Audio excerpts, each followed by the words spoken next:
Yes, sir. Yes, sir. Okay. So variation of atomic radius with atomic number across the second period. Okay, ಇದು second period. Second period ಅಲ್ಲಿ ನೀವು observe ಮಾಡಬಹುದು. So along the period ಹೋಗ್ತಿದ್ದಂಗೆ atomic radius ಏನಾಗ್ತಿದೆ ಇಲ್ಲ ನಮಗೆ ಆಗ್ತಾ ಇದೆ. So ಅದೇ ರೀತಿ ನೋಡಿ various of atomic radius, atomic number for alkali metals and halogens. ನೋಡಿ lithium, sodium, potassium down the group ಇದು. Yes, sir. Down the group ಏನಾಗ್ತಿದೆ? Increase. ಇನ್ಕ್ರೀಸ್ ಆಗ್ತಿದೆ. ಸೊ ನೀವು ಗ್ರಾಫಿಕಲಿ ನೋಡಬಹುದು ಅದು ಇನ್ಕ್ರೀಸ್ ಆಗ್ತಾ ಇರೋದನ್ನ ತೋರಿಸಿದ್ದಾರೆ ಅಲ್ಲಿ. ಓಕೆ, ಸೊ ಅದೇ ರೀತಿ ಅಯನಿಕ್ ರೇಡಿಯಸ್ ಅಲ್ಲೂ ನಾನು ಹೇಳಿದೆ ಕ್ಯಾಟಯನ್ ಮತ್ತೆ ಆನಯನ್ ಬಗ್ಗೆ. ಅದರಲ್ಲಿ ಆನಯನ್ ರೇಡಿಯಸ್ ನಮಗೆ ದೊಡ್ಡದಿರುತ್ತೆ, ಕ್ಯಾಟಯನ್ದು ಸ್ಮಾಲ್ ಇರುತ್ತೆ. ಹೌದು. ಓಕೆ, ಸೊ ಅದ್ರ ಬಗ್ಗೆ ಎಲ್ಲ ನಿಮ್ಗೆ ನಾನು ಇದು PPT ನ ಆಲ್ರೆಡಿ ಅಪ್ಲೋಡ್ ಮಾಡಿದ್ದೀನಿ. ನಿಮ್ಗೆ ಸಿಕ್ಕಿದ್ಯಾ? Yes, sir. Atomic structure. ಅಲ್ಲ, ಈ PPT ಅಪ್ಲೋಡ್ ಮಾಡಿದ್ದೀನಿ. ಈ PPT ಅಪ್ಲೋಡ್ ಆಗಿಲ್ಲ ಸರ್. ಇದೆಲ್ಲ ಲಾಸ್ಟ್ ಸ್ಟ್ರಕ್ಚರ್ PPT ಅಪ್ಲೋಡ್ ಮಾಡಿರ್ಬೇಕು. ಮೋಸ್ಟ್ಲಿ ನಿಮ್ಗೆ ಅಸೈನ್ ಆಗಿದೆ. ಮೋಸ್ಟ್ಲಿ ಇವತ್ತು ಇಲ್ಲ ನಾಳೆ ನಿಮ್ಗೆ ಸಿಗುತ್ತೆ PPT. ಓಕೆ, ಸೊ ಇದನ್ನ ನೀವು ರೆಫರೆನ್ಸ್ ಇಟ್ಕೊಳ್ಳಿ, ಇದರಲ್ಲಿ ನೋಡ್ಕೊಳ್ಳಿ. ಸೊ ನಾನು ಏನೇನು ಹೇಳ್ತೀನಿ ಅದನ್ನೆಲ್ಲ. ಓಕೆ, ಸೊ ಇವಾಗ ನಾವು ಲಿಥಿಯಂ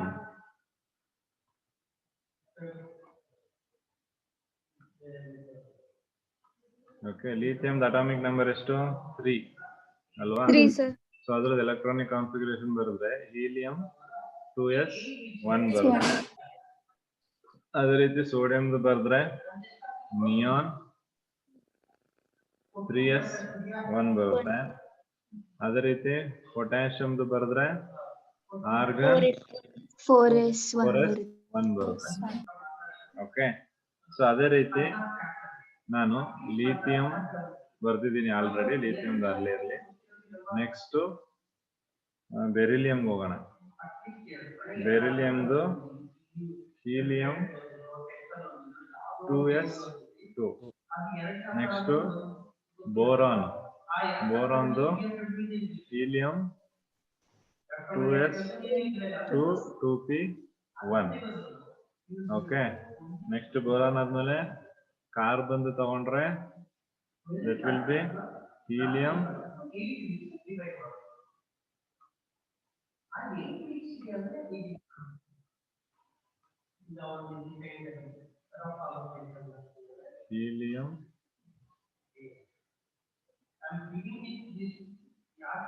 2s2 2p2 ಅಲ್ವಾ? ಸೊ ನೀವು ಇಲ್ಲಿ ಅಬ್ಸರ್ವ್ ಮಾಡಿ ಇಷ್ಟು ಕೇಸ್ ಅಲ್ಲಿ. ಓಕೆ, ಇಲ್ಲಿ ಇದು ಡೌನ್ ದ ಗ್ರೂಪಾ? ಓಕೆ, ಇಲ್ಲಿ ಇದು ಅಲಾಂಗ್ ದ ಪೀರಿಯಡ್ ಇದೆಯಾ? ನೀವು ಡೌನ್ ದ ಗ್ರೂಪ್ ಹೋಗ್ತಿದಂಗೆನೆ ನ್ಯೂ ಶೆಲ್ ಗಳು ಆಡ್ ಆಗ್ತಿದೆ ನೋಡಿ. 2 3 4 ಅಂತ ಆಮೇಲೆ ಏನಾಗ್ತಿದೆ ಡೌನ್ ದ ಗ್ರೂಪ್ ಇನ್ಕ್ರೀಸ್ ಆಗ್ತಾ ಇದೆ. ಸೊ ಅದಕ್ಕೆ ಅಟಾಮಿಕ್ ಸೈಜ್ ಏನಾಗುತ್ತೆ? ಇನ್ಕ್ರೀಸ್ ಆಗುತ್ತೆ. Okay, so because of the addition of different principal shell, ಹೌದಲ್ವಾ? Due to the addition of different principal shell ಆಗ್ತಿರೋದ್ರಿಂದ ಡೌನ್ ದ ಗ್ರೂಪ್ ನಮ್ಗೆ ಏನಾಗುತ್ತೆ? ಅಟಾಮಿಕ್ ರೇಡಿಯಸ್ ಅಥವಾ ಅಟಾಮಿಕ್ ಸೈಜ್ ಇನ್ಕ್ರೀಸ್ ಆಗುತ್ತೆ. ಅದೇ ನೀವು ಅಲಾಂಗ್ ದ ಪೀರಿಯಡ್ ಹೋಗಿ ವ್ಯಾಲ್ಯೂ ಏನಿದೆ? ಡಿಕ್ರೀಸ್ ಆಗುತ್ತೆ. ಎನ್ ವ್ಯಾಲ್ಯೂ ಜಾಸ್ತಿ ಬರ್ತೀಯಾ? 2 ತಾನೇ ತೋರಿಸ್ತಾ ಇದಾರೆ. ನೋ ಸರ್, ಸೇಮ್ ಇರುತ್ತೆ, ಸಿಮಿಲರ್. ಎನ್ ವ್ಯಾಲ್ಯೂ ಸೇಮ್ ಇದೆಯಲ್ಲಪ್ಪ? Yes sir. 2 ಇದೆ ನೋಡಿ. ಲಿಥಿಯಂ ಇಂದ ಬೆರಿಲಿಯಂ ಇಂದ ಬೋರಾನ್ ಇಂದ ಕಾರ್ಬನ್ ಗೆ ತನಕ ಬರೀ 2ನೇ ತೋರಿಸ್ತಾ ಇದೆ ಅಲ್ವಾ? ಅಂದ್ರೆ ಅಲಾಂಗ್ ದ ಪೀರಿಯಡ್ ಯಾವುದೇ ಒಂದು ಎಕ್ಸ್ಟ್ರಾ ಶೆಲ್ ಆಡ್ ಆಗ್ತಾ ಇಲ್ಲ, ಹೌದಾ?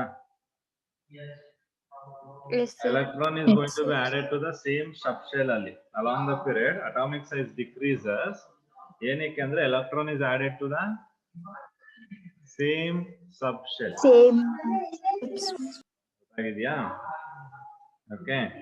ಅದು reason. Okay. So because of that, you are observing decrease in atomic radius along the period. ಆಗ್ತಿದ್ಯಾ? ಅರ್ಥ ಆಗಿದೆ ಎಲ್ರಿಗೂ ಇಲ್ವಾ? ಅರ್ಥ ಆಗಿದೆ Yes, sir. Okay, very good. Okay, so that is about the atomic radius. ಅದಷ್ಟು ಕಂಪ್ಲೀಟ್ಲಿ ಯಾವ್ದ್ರ ಬಗ್ಗೆ? Atomic Atomic radius or size. Okay, ಬರ್ಕೊಂಡ್ಬಿಡ್ಬೇಕು ಅದನ್ನ. ನೆಕ್ಸ್ಟ್ ನಾವು ಹೋಗೋಣ. That is ionization enthalpy ಅಥವಾ ionization ಏನಂತ ಕರಿತೀರಾ? ಎನರ್ಜಿ ಎರಡು ಒಂದೇ. ಓಕೆ, ಒಂದು ಅಯನೈಸೇಷನ್ ಎಂಥಾಲ್ಪಿ ಅಂದ್ರೂ ಒಂದೇ, ಅಥವಾ ionisation energy yes, very good. Ionization energy or ionization enthalpy. So both are one and the same. Okay, ಗೊತ್ತಾಗಿದ್ಯಾ? Yes, sir. So ಏನಿದು ಅಯನೈಸೇಷನ್ ಎನರ್ಜಿ ಅಥವಾ ಅಯನೈಸೇಷನ್ ಎಂಥಾಲ್ಪಿ ಅಂದ್ರೆ? Okay, so ನಾವು ನೋಡ್ಬೇಕು. So first of all, ionization energy ಅಂದ್ರೆ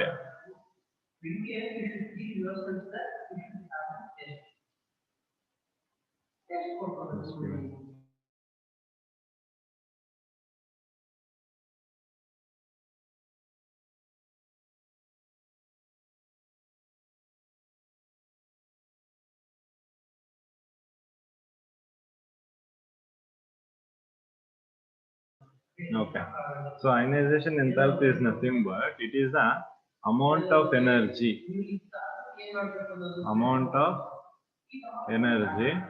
required to remove an electron. Okay, required to ಏನ್ ಮಾಡಕ್ಕೆ? Remove of electron electron remove ಮಾಡಬೇಕು.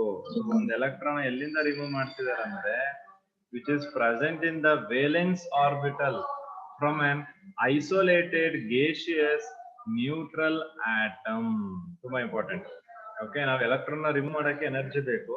ಆದ್ರೆ ಆ ಎನರ್ಜಿ ಅಂದ್ರೆ ಆ ಎಲೆಕ್ಟ್ರಾನ್ ಎಲ್ಲಿರ್ಬೇಕು ಅಂದ್ರೆ ಇಟ್ ಇಸ್ ದ ವೇಲೆನ್ಸ್ ಅಂದ್ರೆ ಏನು? ಕೊನೆಯ ಶೆಲ್ ಅಲ್ಲಿ ಇರ್ಬೇಕು.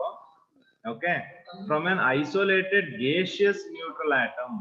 ಐಸೋಲೇಟೆಡ್ ಗೇಷಿಯಸ್ ನ್ಯೂಟ್ರಲ್ ಆಟಮ್ ಅಂದ್ರೆ ಏನು? ಗೇಷಿಯಸ್ ಅಂದ್ರೆ ಏನು? ನಮ್ಗೆ ಅದು ಫ್ರೀ ಆಗಿರುತ್ತೆ, ಹೌದಲ್ವಾ? ಅಟ್ರಾಕ್ಷನ್ ಏನು, ಫೋರ್ಸ್ ಆಫ್ ಅಟ್ರಾಕ್ಷನ್ ಕಮ್ಮಿ ಇರುತ್ತೆ ತಾನೆ? ಗೇಸಸ್ ಅಲ್ಲಿ ಫೋರ್ಸ್ ಆಫ್ ಅಟ್ರಾಕ್ಷನ್ ಕಮ್ಮಿ ಇದ್ದಾಗ ನೀವೇ ರಿಮೂವ್ ಮಾಡಕ್ಕೆ ಏನಾಗುತ್ತೆ? ಈಸಿ ಆಗುತ್ತೆ, ಕಷ್ಟ ಆಗುತ್ತಾ? ಈಸಿ ಆಗುತ್ತೆ. ಅದಕ್ಕೇನೆ ಅಲ್ಲಿ ಮೆನ್ಷನ್ ಮಾಡಿದ್ದಾರೆ ಐಸೋಲೇಟೆಡ್ ಗೇಷಿಯಸ್ ನ್ಯೂಟ್ರಲ್ ಆಟಮ್ ಅಂತ. ಓಕೆನಾ? ನ್ಯೂಟ್ರಲ್ ಆಟಮ್ ಅಂದ್ರೆ ಬರೀ ಅದೇನೋ ಒಂದು ಬೇರೆ ಯಾವ ಜೊತೆನೂ ಕಂಬೈನ್ ಆಗದೆ ಇರುವಂತದ್ದು. ಓಕೆ, ನ್ಯೂಟ್ರಲ್ ಸ್ಟೇಟ್ ಅಲ್ಲಿ ಇರುವಂತದ್ದು, ಯಾವುದೇ ರೀತಿಯಾದ ಚಾರ್ಜಸ್ ಇಲ್ಲದೆ ಇರುವಂತದ್ದು ಅದ್ರ ಮೇಲೆ. ಅರ್ಥ ಆಗ್ತಿದ್ಯಾ ಹೇಳ್ತಾ ಇರೋದು? ನೋಡಿ, ಇದು ನ್ಯೂಟ್ರಲ್, ಇದು ಪಾಸಿಟಿವ್. ಗೊತ್ತಾಗ್ತಿದ್ಯಾ? ಸೊ ಆ ನ್ಯೂಟ್ರಲ್ ಆಟಮ್ ಇಂದ ನಾವು ಒಂದು ಎಲೆಕ್ಟ್ರಾನ್ ರಿಮೂವ್ ಮಾಡೋದಕ್ಕೆ ಎಷ್ಟು ಎನರ್ಜಿ ಕೊಡ್ತೀವಿ ಅದನ್ನೇನಂತ ಕರಿತೀವಿ? Ionisation energy. So ionisation energy ಯಾವತ್ತು ನಿಮಗೆ ಏನಿರುತ್ತೆ? ಪಾಸಿಟಿವ್ ಇರುತ್ತೆ, ನೆನಪಲ್ಲಿ ಇಟ್ಕೊಳ್ಬೇಕು. ಅರ್ಥ ಆಗ್ತಿದ್ಯಾ? ಅರ್ಥ ಆಯ್ತಾ ಇಲ್ವಾ? ಅರ್ಥ ಆಯ್ತು. Okay, so energy required is positive. So ionization ಏನಾಗಿರ್ತದೆ? ನಮ್ಗೆ ಪಾಸಿಟಿವ್ ಆಗಿ ಇರ್ತದೆ. ಕ್ಲಿಯರ್ ಆಗಿದೆಯಲ್ವಾ? ನೋಡಿ, ಈಗ ಸೋಡಿಯಂ ಇತ್ತು, ಸೋಡಿಯಂ ಇಂದ ಒಂದು ಎಲೆಕ್ಟ್ರಾನ್ ನ ರಿಮೂವ್ ಮಾಡಿದ್ವಿ. ಸೊ ಅದನ್ನ ಏನಾಗುತ್ತೆ ಅವಾಗ? This is known as what? Ionization. Ionization energy 1. Electron 1 remove ಮಾಡಿದೀರಾ, ಅದಕ್ಕೆ. ಗೊತ್ತಾಗಿದ್ಯಾ? ಸೋಡಿಯಂ ಇಂದ ಇನ್ನೊಂದು ಎಲೆಕ್ಟ್ರಾನ್ ರಿಮೂವ್ ಮಾಡಕ್ ಆಗುತ್ತಾ? No sir. ಯಾಕೆ? ಆಗುತ್ತೆ ಸರ್. ಸರ್ ಇಲ್ಲ, ಅದು ಆಕ್ಟಾಕ್ ಸ್ಟ್ರಕ್ಚರ್ ತಗೋಬಿಟ್ಟಿರುತ್ತೆ ಅವಾಗ್ಲೇ. 1 ಎಲೆಕ್ಟ್ರಾನ್ ರಿಮೂವ್ ಮಾಡಿದಾಗ ಇರಲ್ಲ. ಆಗುತ್ತಾ ಆಗಲ್ವಾ? ಎಷ್ಟು ಜನ ಆಗಲ್ಲ ಅಂತೀರಾ? ರೈಸ್ ಮಾಡಿ ಅಣ್ಣ. ಎಷ್ಟು ಜನ ಎಲೆಕ್ಟ್ರಾನ್ ರಿಮೂವ್ ಮಾಡಕ್ಕೆ ಆಗಲ್ಲ ಅನ್ನೋದು?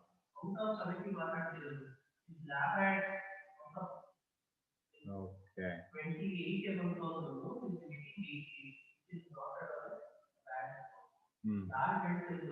ಚಂದನ್ ಯಾಕೆ ಆಗಲ್ಲ?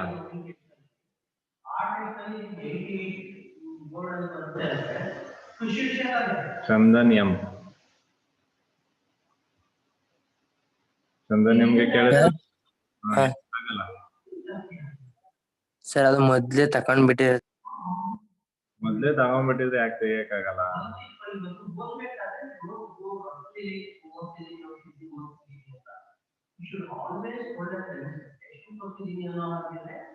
ಅಂಬಿಕಾ ಹೇಳಿ ಯಾಕಾಗಲ್ಲ? ಸರ್ ಫಸ್ಟ್ NA ಪ್ಲಸ್ ಅಂದ್ರೆ ಗೇನ್ ಮಾಡ್ಕೊಳ್ಳುತ್ತೆ ಅಲ್ವಾ ಸರ್? ಇಲ್ಲ, ಅದಕ್ಕೆ ಅದು ಫಸ್ಟ್ ಎಷ್ಟು ಇದಾಗಿರುತ್ತೆ ಅಷ್ಟು ತಗೋಬಿಟ್ಟಿರುತ್ತೆ, ಮತ್ತೆ ಇನ್ನು ತಗೊಳಕ್ಕಾಗಲ್ಲ. ಓಕೆ. ವಿದ್ಯಾಶ್ರೀ ಯಾಕಾಗಲ್ಲ?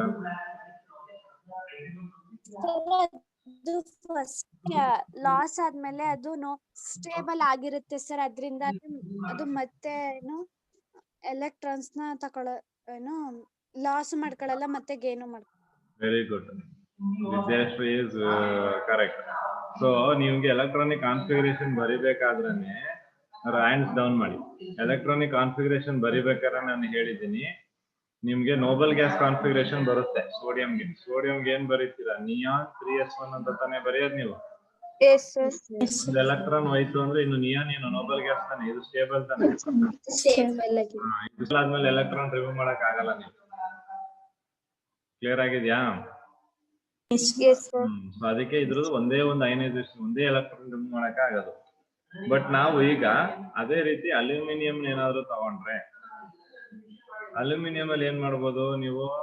ಒಂದ್ ಎಲೆಕ್ಟ್ರಾನ್ ರಿಮೂವ್ ಮಾಡಿದ್ರೆ Al+ ಬರುತ್ತೆ. ಇದನ್ನೇನಂತ ಕರಿತೀವಿ? Ionisation energy. ಅದೇ ರೀತಿ ಇನ್ನೊಂದು ಎಲೆಕ್ಟ್ರಾನ್ Al+ ಇಂದ ಎಲೆಕ್ಟ್ರಾನ್ ರಿಮೂವ್ ಮಾಡಿದ್ರೆ ಏನಾಗುತ್ತೆ? Al2+ ಆಗುತ್ತೆ. ಇದೇನಾಗುತ್ತೆ? 2. ಅದೇ ರೀತಿ Al2+ ಇಂದ ಒಂದ್ ಎಲೆಕ್ಟ್ರಾನ್ ರಿಮೂವ್ ಮಾಡಿದ್ರೆ ಇಟ್ ವಿಲ್ ಬಿ Al3+, ಅಂದ್ರೆ ಇದು ಅಯನೈಸೇಷನ್ 3. ಓಕೆ. ಸೊ ಈ ತರ ಈ ಒಂದು ಅಯನೈಸೇಷನ್ 1, 2, 3 ಅಂತ ಇದೆಯಲ್ಲ, ಇದನ್ನ ನಾವು ಸಕ್ಸೆಸಿವ್ ಅಯನೈಸೇಷನ್ ಎನರ್ಜಿ ಅಂತ ಕರಿತೀವಿ. ಏನಂತ ಕರಿತೀವಿ? Successive energy. ಓಕೆ. ಸೊ ಇವಾಗ ಇದರಲ್ಲಿ ನೀವ್ ಹೇಳ್ಬೇಕು ಯಾವ್ದ್ರದ್ದು ಅಯನೈಸೇಷನ್ ಎನರ್ಜಿ ಜಾಸ್ತಿ ಇರುತ್ತೆ? IE1 ಜಾಸ್ತಿ ಇದೆಯಾ, IE2 ಜಾಸ್ತಿ ಇದೆಯಾ, IE3 ಜಾಸ್ತಿ ಇದೆಯಾ?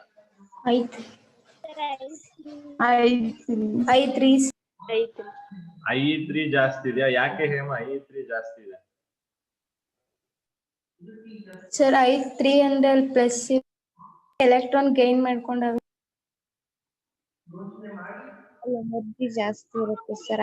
ಎನರ್ಜಿ ಜಾಸ್ತಿ ಇರುತ್ತಲ್ಲ ಸರ್, ಎಲೆಕ್ಟ್ರಾನ್ ಗೈನ್ ಮಾಡ್ಕೊಂಡಾಗ ಜಾಸ್ತಿ ಇದ್ದಾಗ ಪ್ಲಸ್.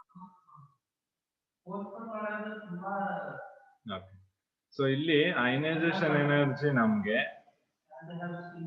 IE1 ಗೆ ಜಾಸ್ತಿ, ಸಾರಿ IE3 ಗೆ ಜಾಸ್ತಿ. ಯಾಕೆ ಅಂದ್ರೆ IE3 ಅಂದಾಗ ಎಲೆಕ್ಟ್ರಾನ್ ಏನಾಗುತ್ತೆ? ನ್ಯೂಕ್ಲಿಯಸ್ ಹತ್ರ ಆದಂತಾನೆ ಅಲ್ವಾ? ಇವಾಗ ಹಿಂಗಿದೆ ಅನ್ಕೊಳ್ಳಿ, ಹಿಂಗೆ ಇಲ್ಲೊಂದು ಎಲೆಕ್ಟ್ರಾನ್, ಇಲ್ಲೊಂದು ಎಲೆಕ್ಟ್ರಾನ್, ಇಲ್ಲೊಂದು ಎಲೆಕ್ಟ್ರಾನ್. ಇದು ನ್ಯೂಕ್ಲಿಯಸ್ ಇಂದ ದೂರ, ಇದಕ್ಕೆ ತೆಗೆದ್ರೆ ಇದು ದೂರ ತೆಗೆದ್ರೆ ಇದಕ್ ಬಂದ ತಕ್ಷಣ ಏನಾಗೋಯ್ತು? ತುಂಬಾ ಹತ್ರ. ಅಂದ್ರೆ ಇದ್ರದ್ದು ಫೋರ್ಸ್ ಆಫ್ ಅಟ್ರಾಕ್ಷನ್ ಏನಿರುತ್ತೆ? ತುಂಬಾ ಜಾಸ್ತಿ ಇರುತ್ತೆ. ಆವಾಗ ನಾವು ಜಾಸ್ತಿ ಎನರ್ಜಿನ ಕೊಡ್ಬೇಕು. ಓಕೆ. ಹಾಗಾಗಿ ಅಯನೈಸೇಷನ್, ಥರ್ಡ್ ಅಯನೈಸೇಷನ್ ಎನರ್ಜಿ ಏನಾಗಿರ್ತದೆ ನಮ್ಗೆ? ಆಲ್ವೇಸ್ ತುಂಬಾ ಜಾಸ್ತಿ ಇರುತ್ತೆ. ಅರ್ಥ ಆಗಿದ್ಯಾ? ಎಲ್ರಿಗೂ ಅರ್ಥ ಆಗಿದ್ಯಾ ಇದು? ಯಾರಿಗಾದ್ರೂ ಡೌಟ್ ಇದ್ರೆ ಕೇಳ್ಕೋಬೇಕು. ಸೊ ಅಯನೈಸೇಷನ್ ಎನರ್ಜಿ ಎಲ್ರಿಗೂ ಕ್ಲಿಯರ್ ಆಗಿದೆ ಹಾಗಾದ್ರೆ?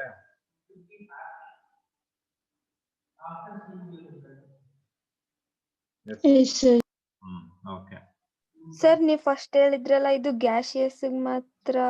ಇಲ್ಲ, ಗ್ಯಾಸಿಯಸ್ ಮಾತ್ರ ಅಂತಲ್ಲ, ನಾನ್ ಹೇಳ್ತಿರೋದು ಗ್ಯಾಸಿಯಸ್ ಸ್ಟೇಟ್ ಅಲ್ಲಿ ನಿಮ್ಗೆ ಎಲೆಕ್ಟ್ರಾನ್ ರಿಮೂವ್ ಮಾಡೋದು ಈಸಿ ಅಲ್ವಾ? ಅದನ್ನ ಹೇಳಿದ್ದು. ಅಂದ್ರೆ ನಾವು ಸಾಲಿಡ್ ಅಲ್ಲೂ ರಿಮೂವ್ ಮಾಡ್ಬೋದು, ಲಿಕ್ವಿಡ್ ಅಲ್ಲಿ ರಿಮೂವ್ ಮಾಡ್ಬೋದು, ಯಾರು ಮಾಡ್ಬೋದು. ಬಟ್ ಗ್ಯಾಸಿಯಸ್ ಸ್ಟೇಟ್ ಅಲ್ಲಿ ನೀವು ಕೊಡಬೇಕಾಗಿರೋ ಎನರ್ಜಿ ಏನಾಗಿರ್ತದೆ? ಕಮ್ಮಿ ಇರುತ್ತೆ. ಕಡಿಮೆ ಇರುತ್ತೆ. ನೀವು ಸುಮ್ನೆ ಜಾಸ್ತಿ ಎನರ್ಜಿನ ಸಪ್ಲೈ ಮಾಡ್ಬಿಟ್ಟು ಜಾಸ್ತಿ ಎನರ್ಜಿ ವೇಸ್ಟ್ ಮಾಡ್ಕೋಬಾರ್ದು ನಾವು. ಹಾಗಾಗಿ ನಮ್ಗೆ ಇಲ್ಲಿ ಏನಾಗುತ್ತೆ, ಕಮ್ಮಿ ಎನರ್ಜಿಲೇ ನಮ್ಗೆ ಕೆಲಸ ಆಗ್ಬೇಕು. ಸೊ ಹಾಗಾಗಿ ಇಲ್ಲಿ ನಮ್ಗೆ ಮೇಜರ್ ಆಗಿ ಪಾಸಿಬಿಲಿಟಿ ಆಗೋದು ಯಾವಾಗ ಅಂದ್ರೆ when it is in the gaseous state. ಗೊತ್ತಾಗಿದ್ಯಾ? Yes sir. ಓಕೆ ಸರ್ ಹಾಗಾದ್ರೆ ಇದನ್ನ ಎಲ್ಲಾ ಮ್ಯಾಟರ್ಸ್ ಸಾಲಿಡ್ ಲಿಕ್ವಿಡ್ ಅದ್ರಲ್ಲೆಲ್ಲ ರಿಮೂವ್ ಮಾಡಿ. ಬಟ್ ಗೇಷಿಯಸ್ ಅಲ್ಲಿ ಈಸಿಯಾಗಿ ರಿಮೂವ್ ಮಾಡ್ಬೋದು, ಎನರ್ಜಿ ಕಮ್ಮಿ ಕೊಡ್ಬೇಕಾಗುತ್ತೆ. ಬಟ್ ನಾವು ಡಿಫೈನ್ ಮಾಡ್ಬೇಕಾದ್ರೆ ಗೇಷಿಯಸ್ ಆಟಮ್ ಅಂತಾನೆ ಹೇಳ್ಬೇಕು, ಗೇಷಿಯಸ್ ನ್ಯೂಟ್ರಲ್ ಆಟಮ್ ಅಂತಾನೆ ಹೇಳ್ಬೇಕು. ಕ್ಲಿಯರ್ ಆಗಿದೆ ಎಲ್ರಿಗೂ? ಓಕೆ, ಈಗ ಟ್ರೆಂಡ್ ನೋಡ್ಬಿಡೋಣ. ಅಲಾಂಗ್ ದ ಪೀರಿಯಡ್ ಏನಾಗುತ್ತೆ, ಡೌನ್ ದ ಗ್ರೂಪ್ ಏನಾಗುತ್ತೆ. ಈಗ along the period ionisation energy ಏನಾಗುತ್ತೆ, ಮತ್ತೆ ಡೌನ್ ದ ಗ್ರೂಪ್ ಅಲ್ವಾ, trend of ionisation energy. So ನಾನು ನಿಮಗೆ ಒಂದು ಹೇಳ್ಬಿಡ್ತೀನಿ, ಅದು ಹೇಳ್ಬಿಟ್ರೆ ನಿಮ್ಗೆ ಅರ್ಥ ಆಗುತ್ತೆ. Ionisation energy is inversely proportional to atomic ಏನು ಸ್ಟ್ರಕ್ಚರ್ ಅಟಾಮಿಕ್ ಸ್ಟ್ರಕ್ಚರ, ಶೆಲ್ ಅಟಾಮಿಕ್ ಶೆಲ್ಲ, ರೇಡಿಯಸ್ ಬಾಯಿಗೆ ಬಂದಂಗೆ ಹೇಳ್ತಿರಲ್ರಿ. ಅಟಾಮಿಕ್ ಸೈಜ್ ಅದು. Ionisation energy is inversely proportional to atomic size. ನಾನು ಎಲ್ಲಿ ಹೇಳಿದೀನಿ ಅಟಾಮಿಕ್ ಸೆಲ್ ಅಂತ. So atomic size inversely proportional ಅಂದ್ರೆ ಇವಾಗ along the period ionisation energy ಏನಾಗ್ಬೇಕು, increase it should be increasing along the period. ಯಾವ್ದು ಅಯನೈಸೇಷನ್ ಡೌನ್ ದ ಗ್ರೂಪ್ ಏನಾಗುತ್ತೆ, decreases down the group ಏನಾಗ್ಬೇಕು, ಅದು ಡಿಕ್ರೀಸ್ ಡಿಕ್ರೀಸಿಂಗ್ ಆಗ್ಬೇಕು. ಕೇಳ್ತಾರೆ ನಿಮ್ಗೆ ಅಲಾಂಗ್ ದ ಪೀರಿಯಡ್ ಏನಾಗ್ತಿದೆ ionisation energy, down the group ಏನಾಗುತ್ತೆ. ನಾನು ಹೇಳ್ದೆ ನಿಮ್ಗೆ ಕನ್ಫ್ಯೂಷನ್ಸ್ ಆಗುತ್ತೆ, ನೆನ್ಪಿಟ್ಕೋಬೇಕು. ಅಟಾಮಿಕ್ ಸೈಜು ರಿವರ್ಸ್ ಇದಕ್ಕೆ, ಹೌದಾ? Yes sir. ಅಯನೈಸೇಷನ್ ಮತ್ತೆ ಅಟಾಮಿಕ್ ಎನರ್ಜಿ ಎರಡು, ಅಟಾಮಿಕ್ ಸೈಜ್ ಎರಡು ಏನಾಗಿರುತ್ತೆ, ರಿವರ್ಸ್. ಯಾವತ್ತು ಅಟಾಮಿಕ್ ಸೈಜ್ ಆಗ್ಬೋದು ಅಥವಾ ರೇಡಿಯಸ್ ಆಗ್ಬೋದು. ಕ್ಲಿಯರ್ ಆಗಿದೆಯಾ ಇಲ್ವಾ? ಆಗಿದೆ ಎಲ್ರಿಗೂ ಇದು? ಸೊ ಡೌನ್ ದ ಗ್ರೂಪ್ ಏನಾಗುತ್ತೆ, ಅಲಾಂಗ್ ದ ಪೀರಿಯಡ್ ಏನಾಗುತ್ತೆ, ನಿಮ್ಗೆ ನೆನ್ಪಿರ್ಬೇಕು ತಲೆಯಲ್ಲಿ.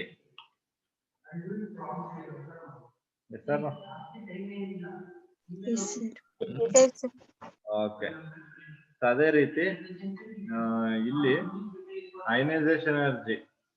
ಓಕೆ, ಸೊ ಅದಕ್ಕಾದ್ಮೇಲೆ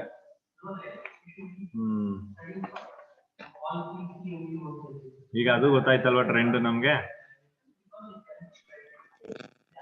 ಓಕೆ, ಸೊ ಅದು ಗೊತ್ತಾದ್ಮೇಲೆ next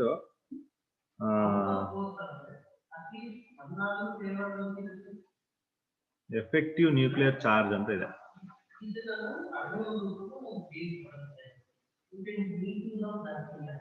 effective nuclear charge.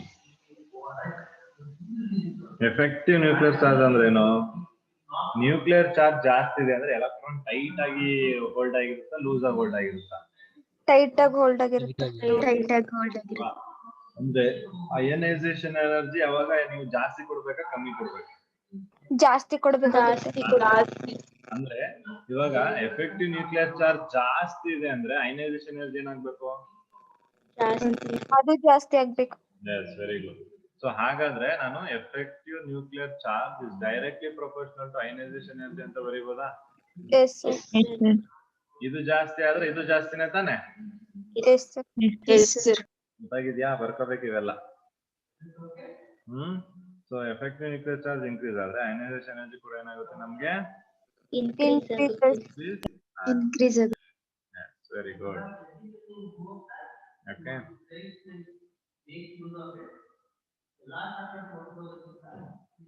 Okay. So next ಅದೇ ರೀತಿ number of electrons in inner shell.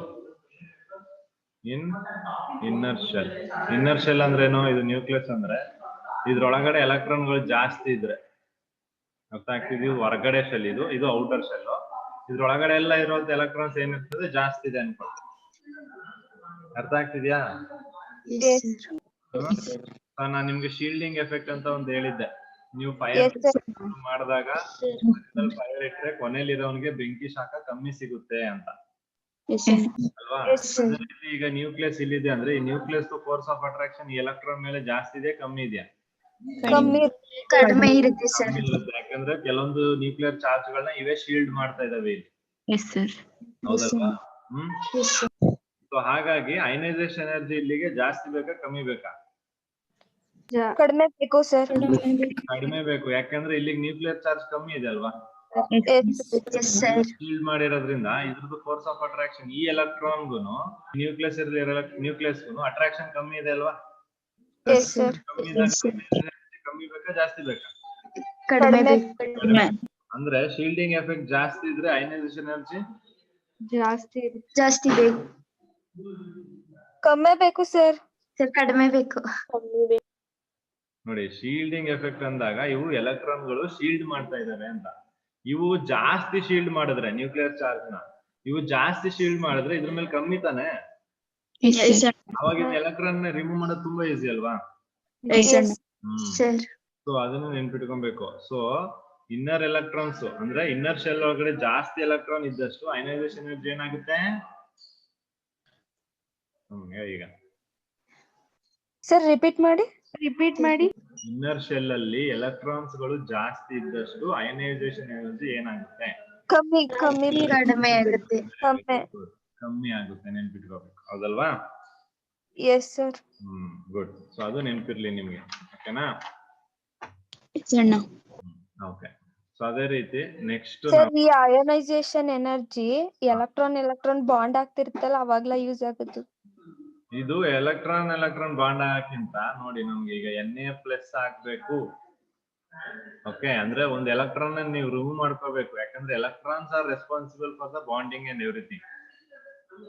Okay, so ಆದ್ರಿಂದ ಅಲ್ಲಿ ಬಾಂಡ್ ಆಗೋದಕ್ಕೆ ಅಂದ್ರೆ ಅಯೋನಿಕ್ ಬಾಂಡ್ಸ್ ಗಳು ಆಗೋದಕ್ಕೆ ಇದು ಹೆಲ್ಪ್ ಮಾಡುತ್ತೆ. ಗೊತ್ತಾಯ್ತಾ?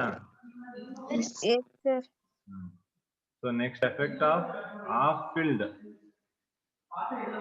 and fully filled.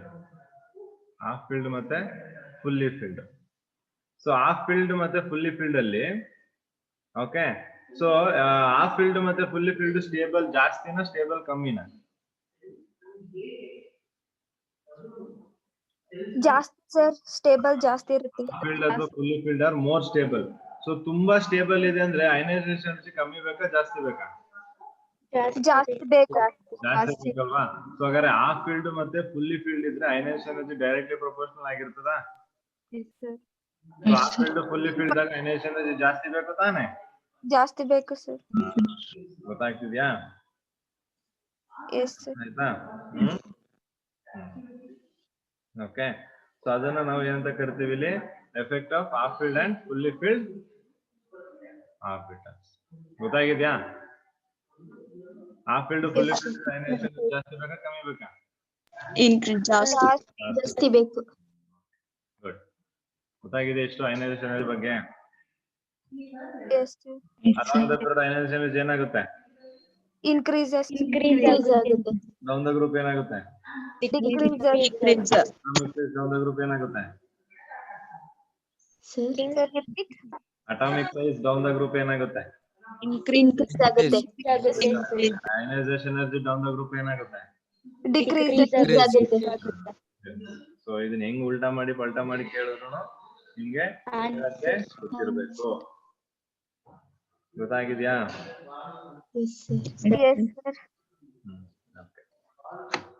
ಸೊ ಇದಾದ್ಮೇಲೆ ನೆಕ್ಸ್ಟ್ ನಮ್ಗೆ ಇರೋದು ಎಲೆಕ್ಟ್ರಾನ್ ಗೇನ್ ಎಂಥಾಲ್ಪಿ ಅಂತ. ಓಕೆ, ಸೊ ನೆಕ್ಸ್ಟ್ ಒನ್ ಇರೋದು ನಮ್ಗೆ ತುಂಬಾ ಇಂಪಾರ್ಟೆಂಟ್. ಇದು ಕೂಡ ಎಲೆಕ್ಟ್ರಾನ್ ಗೇನ್ ಎಂಥಾಲ್ಪಿ ಅಥವಾ ಏನಂತ ಕರಿಬಹುದು? ಎನರ್ಜಿ. ಗೇನ್ ಎಂಥಾಲ್ಪಿ ಅಥವಾ ಎಲೆಕ್ಟ್ರಾನ್ ಗೇನ್ ಎನರ್ಜಿ. ಇದನ್ನ EGE ಅಂತ ರೆಪ್ರೆಸೆಂಟ್ ಮಾಡ್ಕೊತೀವಿ. ಎಲೆಕ್ಟ್ರಾನ್ ಗೇನ್ ಎಂಥಾಲ್ಪಿ ಅಥವಾ ಎಲೆಕ್ಟ್ರಾನ್ ಗೇನ್ energy. ಸೊ ಇದು ರಿವರ್ಸ್. ಯಾವ್ದಕ್ಕೆ ರಿವರ್ಸ್? ಈ ಓದಿದ್ರಲ್ಲ ನಾವು, ಅಥವಾ ಎಲೆಕ್ಟ್ರಾನ್ ಅಫಿನಿಟಿ ಅಂತಾನು ಕರಿತೀವಿ. Electron affinity. ಅಫಿನಿಟಿ ಅಂದ್ರೆ ಏನು?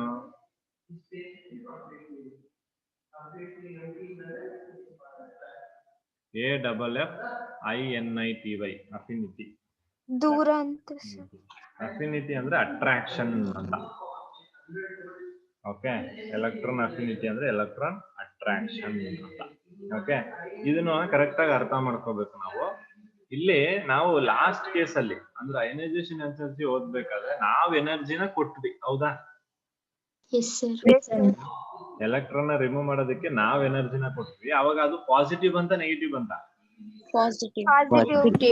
ಅಯನೈಸೇಷನ್ ಎನರ್ಜಿ ಯಾವತ್ತು ಏನಾಗಿರ್ತದೆ? ಆಗಿರ್ತದೆ. ಓಕೆ, ಈಗ ಎಲೆಕ್ಟ್ರಾನ್ ಗೇನ್ ಎಂಥಾಲ್ಪಿಯಲ್ಲಿ ನಾವು, ಓಕೆನಾ, ಇವಾಗ ಎಲೆಕ್ಟ್ರಾನ್ ನ ಇಲ್ಲಿ ರಿಮೂವ್ ಮಾಡ್ತಾ ಇಲ್ಲ, ಏನ್ ಮಾಡ್ತೀವಿ ಇಲ್ಲಿ? ಅದನ್ನೊಂಥರ ಹೆಂಗ್ ಹೇಳ್ಬೋದು? ಮಾಡ್ತಾ ಇದೀವಿ. ಅರ್ಥ ಆಗ್ತಿದ್ಯಾ?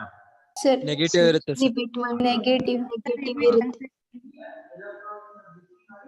ನೋಡಿ, ಅಯನೈಸೇಷನ್ ಎನರ್ಜಿಯಲ್ಲಿ ಎಲೆಕ್ಟ್ರಾನ್ ನ ರಿಮೂವ್ ಮಾಡಿದಿರಾ, ಎಲೆಕ್ಟ್ರಾನ್ ಗೇನ್ ಎಂಥಾಲ್ಪಿಯಲ್ಲಿ ಎಲೆಕ್ಟ್ರಾನ್ ನ ಆಡ್ ಮಾಡ್ತೀರಾ. ಅರ್ಥ ಆಗ್ತಿದ್ಯಾ? ಸೊ ಇದನ್ನ ಎಲೆಕ್ಟ್ರಾನ್ ಆಡ್ ಮಾಡ್ಬೇಕಾದ್ರೆ ಎನರ್ಜಿ ರಿಲೀಸ್ ಆಗುತ್ತೆ. ಓಕೆ, ಸೊ ಅಂದ್ರೆ ನೀವು ಎಲೆಕ್ಟ್ರಾನ್ ಆಡ್ ಮಾಡಿದ್ರು ಎನರ್ಜಿ ಬರುತ್ತೆ, ಎಲೆಕ್ಟ್ರಾನ್ ರಿಮೂವ್ ಮಾಡಿದ್ರು ಎನರ್ಜಿ ಬರುತ್ತೆ. ಅರ್ಥ ಆಗ್ತಿದ್ಯಾ? ಓಕೆ, ಇದು ಕೂಡ to an isolated gaseous atom ಆಗ್ಬೇಕು. ಅರ್ಥ ಆಯ್ತಾ ಇಲ್ವಾ? ಸೊ ಇದು ಆಲ್ವೇಸ್ ಏನಾಗಿರ್ತದೆ? ನೆಗೆಟಿವ್ ಇರುತ್ತೆ, ನೆನ್ಪಿಟ್ಕೋಬೇಕು. ಪಾಸಿಟಿವ್ ಅಯನೈಸೇಷನ್, ನೆಗೆಟಿವ್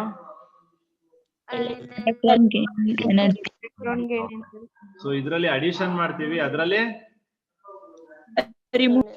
ಮಾಡ್ತೀವಿ. ಸೊ ಇವಾಗ ನೋಡಿ, Cl ಇತ್ತು, ಇದಕ್ಕೆ ಒಂದು ಎಲೆಕ್ಟ್ರಾನ್ ಆಡ್ ಮಾಡಿದ್ರೆ ಏನಾಗುತ್ತೆ? ನಿಮ್ಗೆ ಮೈನಸ್ ನೋಡಿದಾಗನೇ ಗೊತ್ತಾಗ್ಬೇಕು, ಓಕೆ ಇದು ಎಲೆಕ್ಟ್ರಾನ್ ಗೇನ್ ಎಂಥಾಲ್ಪಿ, ಇಲ್ಲಿ ನೆಗೆಟಿವ್ ಬರ್ತಾ ಇದೆ ಅಂತ. ಕ್ಲಿಯರ್ ಆಗಿದ್ಯಾ? Very good. ಓಕೆ, ಸೊ ಈಗ ಇಲ್ಲಿ ಜಾಸ್ತಿ ನೆಗೆಟಿವ್ ವ್ಯಾಲ್ಯೂ ಇದ್ದರೆ, ಆಯ್ತಾ, more the negative value, more the negative value, higher gain energy, the tendency, higher the tendency to add electron. ನೆನಪಿಟ್ಕೋಬೇಕು, ನಿಮಗೆ ಎಲೆಕ್ಟ್ರಾನ್ ಗೇನ್ ಎಂಥಾಲ್ಪಿ ತುಂಬಾ ನೆಗೆಟಿವ್ ಆದ್ರೆ ಅವಾಗ ಎಲೆಕ್ಟ್ರಾನ್ ಏನ್ ಮಾಡ್ಬೋದು? ನೀವು ಜಾಸ್ತಿ ಆಡ್ ಮಾಡ್ಕೋಬಹುದು. ಗೇನ್ ಅಂತ ಯೂಸ್ ಮಾಡಬೇಡಿ, ಈಗ ಇಲ್ಲಿ ಆಡ್ ಅಂತಾನೆ ಯೂಸ್ ಮಾಡಿ. ಓಕೆ, ಅಲ್ಲಿ ನೇಮ್ ಅಲ್ಲೇ ಇದೆ ಎಲೆಕ್ಟ್ರಾನ್ ಗೇನ್ ಅಂತ, ಅಂದ್ರೆ ತಗೊಳ್ಳೇಬೇಕು. ಆದ್ರೆ ನಾವಿಲ್ಲಿ ಡೆಫಿನೇಷನ್ ನಾವು ಗೇನ್ ಅಂತ ಹೇಳಲ್ಲ, ಆಡ್ ಅಂತ ಹೇಳ್ತೀವಿ. ಓಕೆ, ಸೊ ಅದರಿಂದ ಆಡ್ ಅಂತಾನೆ ಮೆನ್ಷನ್ ಮಾಡಿ. Okay, so more the negative value, ಅಂದ್ರೆ ನೆಗೆಟಿವ್ ವ್ಯಾಲ್ಯೂ ಜಾಸ್ತಿ ಆಗ್ತಿದ್ದಂಗೆ ನೀವು ಎಲೆಕ್ಟ್ರಾನ್ ಏನ್ ಮಾಡ್ಬೋದು? ಹೋಗ್ಬಹುದು. ಗೊತ್ತಾಗಿದ್ಯಾ? ಓಕೆ,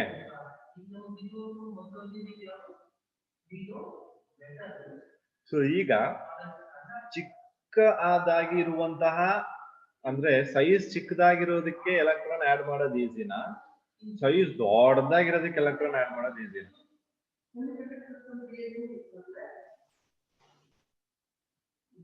ಸೈಜ್ ಚಿಕ್ಕದಾಗಿರೋದಕ್ಕೆ ಆಡ್ ಮಾಡ್ತೀರಾ ಎಲೆಕ್ಟ್ರಾನ್ ನ ಈಸಿಯಾಗಿ? ದೊಡ್ಡದಾಗಿರೋದಕ್ಕೆ ಆಡ್ ಮಾಡ್ತೀವಿ ಸರ್. ಯಾಕೆ ದೊಡ್ಡದಾಗಿರೋದಕ್ಕೆ ಆಡ್ ಮಾಡ್ತೀವಿ ಸರ್? ಯಾಕೆಂದ್ರೆ ಆನಯನ್ ದೊಡ್ಡದಲ್ವಾ, ಅದು ಗೇನ್ ಮಾಡ್ಕೊಳುತ್ತಲ್ಲ ಏನು. ನೀನು ಒಂದ್ ಎಲೆಕ್ಟ್ರಾನ್ ಕೊಟ್ಟ ಮೇಲೆನೆ ಅದು ಆನಯನ್ ಆಗತ್ತೆ. ಅದಕ್ಕೆ ಎಲೆಕ್ಟ್ರಾನ್ ಬೇಕಿರುತ್ತಲ್ಲ ಸರ್. ಅದಕ್ ಬೇಕಿರೋದಿಲ್ಲ, ನೀನ್ ಕೊಟ್ರೆ ತಗೊಳುತ್ತೆ ಅಷ್ಟೇ. ಸ್ಪೇಸ್ ಜಾಸ್ತಿ ಇರುತ್ತಲ್ಲ, ಈಸಿ ಆಗುತ್ತೆ ಆಡ್ ಮಾಡಕ್ಕೆ.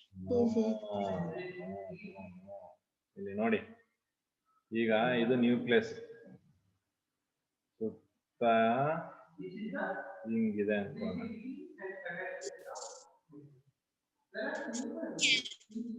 ಸೈಜ್ ಈಗ ಹಿಂಗಿದೆ ಅನ್ಕೊಳ್ಳೋಣ, ಎರಡು.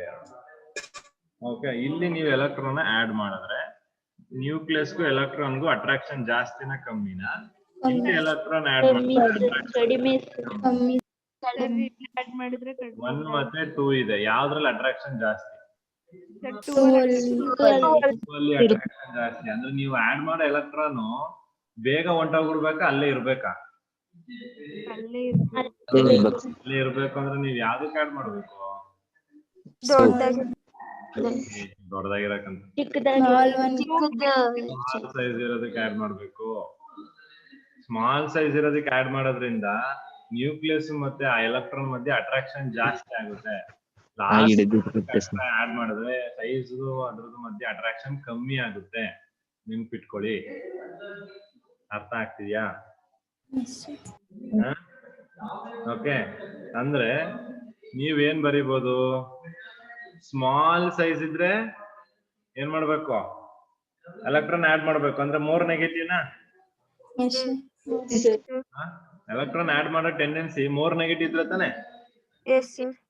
ನಾನು ಇದನ್ನ atomic size is again inversely proportional to electron gain enthalpy ಬರೀಬಹುದಾ?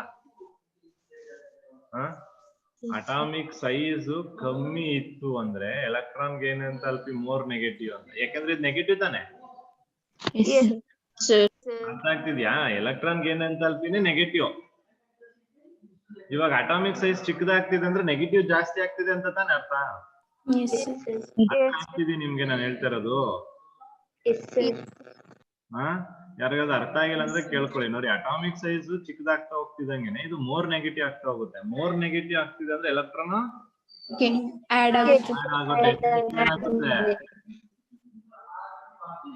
Electron add ಮಾಡೋ ಟೆಂಡೆನ್ಸಿ ಏನಾಗುತ್ತೆ? ಜಾಸ್ತಿ ಆಗುತ್ತೆ.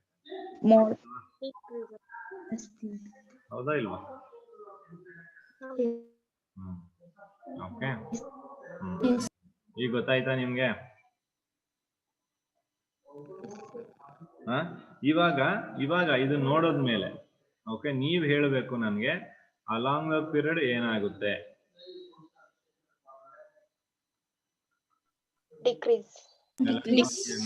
ನೋ, ನನಗೆ ಅದು ಹೇಳ್ಬಾರ್ದು. ಮೋರ್ ನೆಗೆಟಿವ್ ನ ಲೆಸ್ ನೆಗೆಟಿವ್ ಹೇಳ್ಬೇಕು.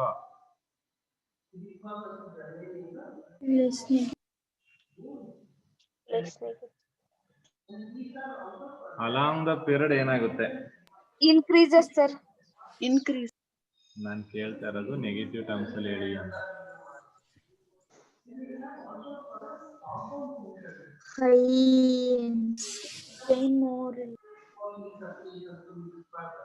ನಾನ್ ಕೇಳ್ತಿರೋದು ಅರ್ಥ ಆಗ್ತಿದೆ ನಿಮ್ಗೆ? ಫಸ್ಟ್ ಆಫ್ ಆಲ್ ನಾನ್ ಕೇಳ್ತಾ ಇರೋದು ನಿಮ್ಗೆ along the period more negative ಆಗುತ್ತಾ ಲೆಸ್ ನೆಗೆಟಿವ್ ಆಗುತ್ತಾ ಆ ತರ ಹೇಳಿ ಅಂತ. More negative. ಅದನ್ನ ಕೇಳ್ತಾ ಇರೋದು ನಾನು. Along the period atomic size ಏನಾಗುತ್ತೆ? ಡಿಕ್ರೀಸ್ ಆಗುತ್ತೆ ಸರ್. ಏನಾಗ್ಬೇಕು? More negative. ಅಂದ್ರೆ ಲೆಫ್ಟ್ ಟು ರೈಟ್ ಮೂವ್ ಆಗ್ಬೇಕಾದ್ರೆ, ಅಂದ್ರೆ ಅಲಾಂಗ್ ದ ಪೀರಿಯಡ್ ಮೂವ್ ಆಗ್ಬೇಕಾದ್ರೆ it becomes more and negative. ನಾವು ಡೌನ್ ದ ಗ್ರೂಪ್ ಹೋದ್ರೆ ಲೆಸ್ ನೆಗೆಟಿವ್. Less negative. ಗೊತ್ತಾಗಿದ್ಯಾ? ಅರ್ಥ ಆಯ್ತಾ ಇಲ್ವಾ? ಇದು ಗೊತ್ತಾಗಿದ್ಯಾ?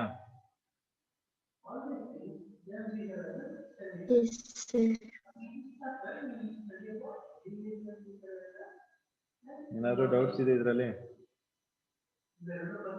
ಸರ್, ಡೌನ್ ದ ಗ್ರೂಪ್ ಅಲ್ಲಿ ಅಟಾಮಿಕ್ ಸೈಜ್ ಡಿಕ್ರೀಸ್ ಆಗುತ್ತೆ, ಇನ್ಕ್ರೀಸ್ ಆಗುತ್ತೆ ಸರ್. ನಿಂಗೆ ಅದೇ ಗೊತ್ತಿಲ್ವಾ ಇನ್ನುವೆ? ಎಲ್ಲಿದೆ ನೀನು? ಆಗ್ಲೇ 3ನೇದಕ್ಕೆ ಬಂದಿದ್ದೀವಿ. ಇನ್ನು atomic size down the group ಏನಾಗುತ್ತೆ ಅಂತ ಗೊತ್ತಿಲ್ವಾ? Atomic size down the group ಏನಾಗ್ಬೇಕು? ಇನ್ಕ್ರೀಸ್ ಆಗ್ಬೇಕು. Along the period atomic size decrease ಆಗ್ಬೇಕು. ಓಕೆ, ಸೊ ಇದೊಂದು ನೆನ್ಪಿಟ್ಕೊಳ್ಳಿ. ಕ್ಲೋರಿನ್ ಏನಿದೆ, this is the one element in the whole periodic table which has most negative electron gain enthalpy. ಕೇಳ್ತಾರೆ ಇದನ್ನ, ತುಂಬಾ important. Chlorine is the only one element which has most negative electron gain. Okay, ಮತ್ತೆ ಆ field ಮತ್ತೆ fully filled ಇದ್ರೆ electron gain enthalpy ಏನಾಗುತ್ತೆ?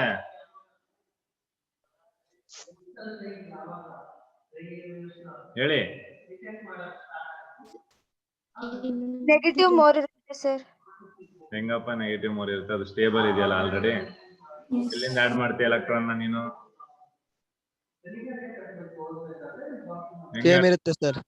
Stable ಇದ್ಮೇಲೆ electron add ಮಾಡಕ್ಕಾಗಲ್ಲ. Same stable electron gain enthalpy will be less negative ಅಥವಾ it will be lower. ನೆನ್ಪಿಟ್ಕೊಳ್ಳಿ.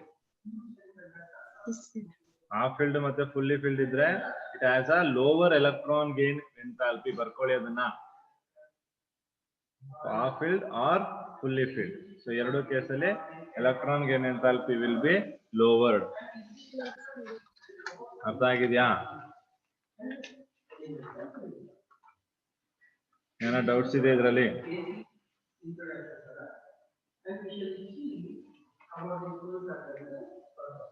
ಅರ್ಥ ಆಗಿದೆಯಾ ಇನ್ನೂ ಇಲ್ವಾ?